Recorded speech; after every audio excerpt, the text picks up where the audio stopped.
नमस्कार friends. Very good afternoon to all of you. उम्मीद करता हूँ आप सभी अच्छे होंगे, स्वस्थ होंगे।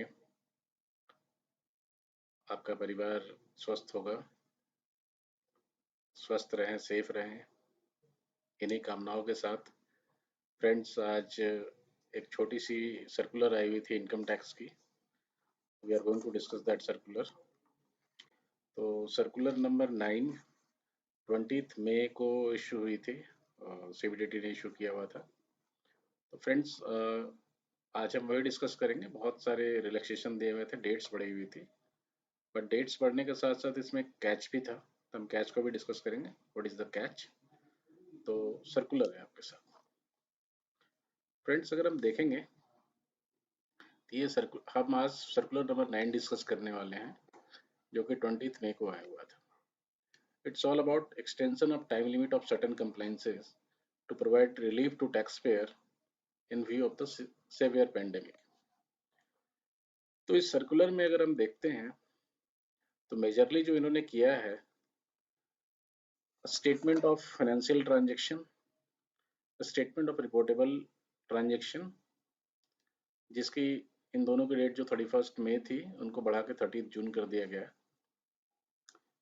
मेजर इंपॉर्टेंट चीज़ें जो डे टू डे वर्किंग में आती है, जो टीडीएस की जो रिटर्न थी last quarter of financial year 2020-21, जो कि 31 मई 2021 थी, उसको बढ़ा के 30 जून 2021 कर दिया गया। मतलब जो लास्ट क्वार्टर जो फिनेंशियल ईयर 2021 की थी, उसकी टीडीएस रिटर्न जनरली 31 मई तक भरी जाती थी, तो अब वो 30 जून तक भरी जाएगी। मतलब आप लोगों को, बहुत लोगों को अगर फॉर्म 16 नहीं आया तो अभी हो सकता है लेट हो, क्योंकि गवर्नमेंट ने ऑलरेडी रिलैक्सेशन दे रखा है रिटर्न फाइल करने का। तो वंस एक बार रिटर्न फाइल होगी, देन डाटा अपलोड अपडेटेड होगा, देन आपको टीडीएस सर्टिफिकेट्स मिलेंगे।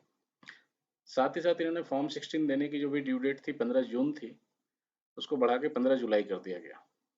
मतलब कि पहले जो पुरानी डेट हुआ करती थी 31 मई 2021, और तो आपको जून तक, 15 जून तक आपको फॉर्म 16 मिल जाती थी, जो कि लीगली एज पर लीगल कंप्लाइंसेस रिक्वायर्ड थी।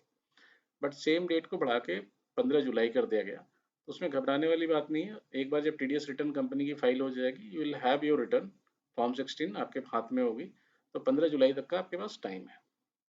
साथ ही साथ अगर हम बाकी चीज़ों को छोड़ के इम्पोर्टेंट देख लें, और तो जो आईटीआर भरने की जो डेट थी, तो जो आईटीआर भरने की जनरली 3 टाइप की डेट होती है। एक जुलाई की होती है, एक अक्टूबर की होती है एक नवंबर की होती है।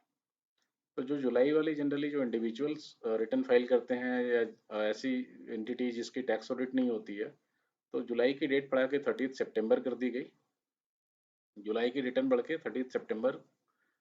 साथ ही साथ जिसकी जो रिटर्न हमें 31 अक्टूबर तक भरनी थी, जिसकी टैक्स ऑडिट की डेट थी 31 अक्टूबर की, टैक्स ऑडिट की डेट को भी उन्होंने बढ़ा के 30 नवंबर 2021 कर दिया गया। जो हमें रिटर्न 30 नवंबर तक करनी थी आईटीआर को, उसको बढ़ा के 31 दिसंबर 2021 कर दिया गया। साथ ही साथ इन्होंने बिलेटेड और रिवाइज रिटर्न जो फिनेंशियल असेसमेंट ईयर 2021-22 की थी, उसकी डेट बढ़ा के इन्होंने 31 जनवरी 2022 कर दी। सेम फैशन में अगर आप टैक्स ऑडिट का देखेंगे, तो टैक्स ऑडिट की भी ड्यू डेट इन्होंने बढ़ा दी है। टैक्स ऑडिट की जो ड्यू डेट बढ़ाई है इन्होंने, जो 30 सितंबर की टैक्स ऑडिट की ड्यू डेट थी, उसको बढ़ा के 1 महीना इन्होंने बढ़ा के 31 अक्टूबर कर दिया। टैक्स ऑडिट वैसे केसेस जहाँ इंटरनेशनल ट्रांजेक्शन की ड्यू डेट जो 31 अक्टूबर थी, उसको 1 महीना बढ़ा के इन्होंने 30 नवंबर कर दिया। ये दो चीज़ें थी। ये डेट बढ़ा तो दिया इन्होंने, बट कैच क्या है? ये कैच इनके नीचे दो लिखी हुई लाइनें हैं, क्लैरिफिकेशन 1, क्लैरिफिकेशन 2। इन्होंने बड़े साफ तौर पे कहा है, it is clarified that the extension of the dates are referred to in clauses 9, 12 and 13 shall not apply to explanation 1 to section 234A। कहाँ पे? जहाँ पे total income as reduced by the amount as specified of that section exceed 1 lakh. मैं आपको in simple words में समझा देता हूँ। जहाँ पे आपकी tax on total income after reducing TDS advance tax और कोई तरह की रिलीफ आपको मिलती है, उसको एडजस्ट करने के बाद भी अगर टैक्स ऑन टोटल इनकम अगर आप 1 लाख से आपकी एक्सीड होती है तो ये एक्सटेंशन आपको अप्लाई नहीं होगी। बी वेरी क्लियर, मैं फिर से रिपीट कर रहा हूँ, जहाँ पे tax on total income after adjustment of all advance taxes, self assessment tax, relief etcetera 1 lakh से ज़्यादा होती है तो आपको ये एक्सटेंशन अप्लीकेबल नहीं होगी।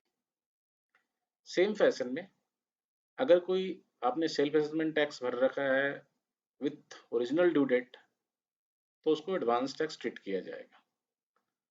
मतलब ये क्लेरिफिकेशन 1 वाले के लिए एप्लीकेबल होगी, जहाँ पे टैक्स लाइबिलिटी 1 लाख से ज़्यादा होगी। Net tax liability, net tax liability मतलब after adjustment of advance tax, TDS और any other relief. I hope आपको ये पसंद आया होगा। Please take care. Thank you so much.